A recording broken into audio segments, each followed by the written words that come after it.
Zona e Alpeve pritet të ketë një furnizim më të qëndrueshëm me energji elektrike fal investimit për ndërtimin e linjës 35 kV dhe nën stacionit të ri në fshatin Bog. Projekti synon përmirësimin e rrjetit elektrik dhe rritjen e sigurisë së furnizimit për banorët dhe bizneset e zonës. Ministri i Infrastrukturës dhe Energjisë Enea Karakaçi inspektoi nga afër punimet së bashku me drejtues të tjerë të sektorit, ku pa nga afër ecurinë e këtij investimi. Këtu është një nga në stacionet që parashikon ky projekt që ne po shikojmë sot Blendi, që është i Bogës.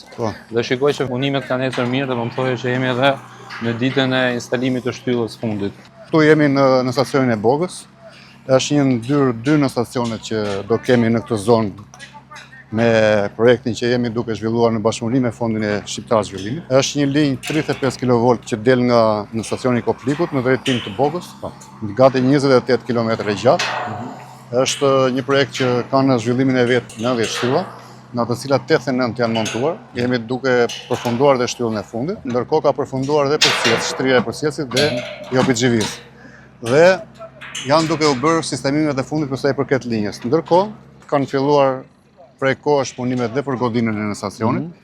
Është një godinë që do të përmbush të gjithë parametrat si teknik ashtu edhe për sa i përket kushteve të operatorëve që do të punojnë në këtë stacion.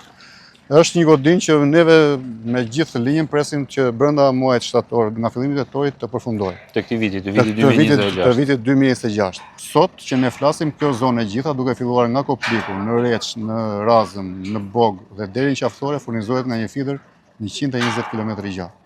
Pra imagjinojmë vetë që është një fider nga më të gjatë që ka sot rrjeti shpërndarjes dhe pa investuar ndër vite. Po, që për t'ia theksuar që shpeshherë dahan që një defekt që mund të ndodhë në një kabinë caktuar të çon ndërprerjen e gjithë linjën. Ky është një nga 3 investimet që ne po bëjmë në zonën e Alpeve. Pra është ky investimi, fatmirësisht në shtator, sapo ne ta kemi operacional në stacionin e Bogës këtu, ne kemi hapësirën për të vazhduar me ndërlidhjen Bog-Theth, që është një nga po ashtu premtimet le themi, e dhëna nga operatori i sistemit shpërndarjes, por edhe nga ato investime shumë të pritshme nga banorët e Thethit, që edhe ato kanë vuajtur dhe vuajnë nga cilësia e furnizimit me energji elektrike. Dhe në përfundim të 30 km linjëve gati që kemi sot nga në stacionin Koplikut në stacionin e Bogës, ne nisim me njëherë punën për furnizimin e zonës Thethit, që është një ndër zonat që ne kemi edhe detyrimin më të madh për të furnizuar me energji.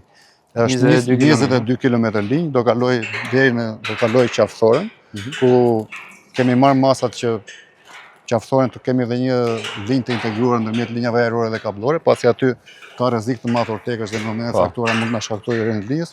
Dhe ndërkohë do të shkojmë në Theth dhe në Theth do të ndërtojmë aty një stacion tjetër, një pikë transformimi me 7.5 mega që do të shërbejë jo vetëm zonës së Thethit, por do të jetë një pikë nisje për të ndarë në mes dhe linjën që vjen nga Postriba në drejtim të Shalës, Dukagjinit dhe Ndërlys.